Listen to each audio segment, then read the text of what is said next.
ஓட்டுநர் வலசரவாக்கத்துக்காரு. இங்கே வந்து தாக்குதலில் ஈடுபட்டவர் வந்து யாருன்னு கேட்டிங்கன்னா நீலாங்கரையுடைய போலீஸ்கார். இங்கே நான் ஒரு விஷயத்தை வந்து சொல்ல ஆசைப்படுகிறேன். இன்று ஊடகங்கள் எல்லாமே தன் வாயிற்கு வந்தது போல் நினைத்தது போல் வந்து அவதூறை பரப்பி கொண்டிருக்கின்ற இந்த ஊடகத்தை பார்த்து நான் ஒரே ஒரு கேள்வி கேட்கின்றேன். உங்களுக்கு இரக்கம் இருக்கின்றதா எங்கள் மீது என்பதுதான் காரணம்.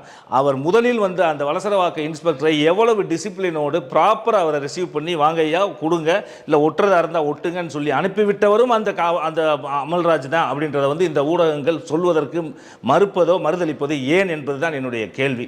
நீ 55 வயது கிட்டத்தட்ட ஒரு மூத்தவரை நீ அடித்து இழுத்துட்டு போயிருக்கிற, நீ ஒரு மனநலம் பாதிக்கப்பட்ட காவல் அதிகாரியாக அவர் இருக்கின்ற காரணத்தினால் அவரை தயவு செய்து தமிழக அரசு அவர் இடைக்கால நீக்கமோ அல்லது அவர் மீது துறை ரீதியான சரியான விசாரணை செய்து அவர் மீது நடவடிக்கை எடுக்க வேண்டும். இதை நாங்கள் சும்மா விடப்போவதில்லை. இது ஒரு கட்சி சார்ந்த விஷயமாக நாங்கள் கருதவில்லை.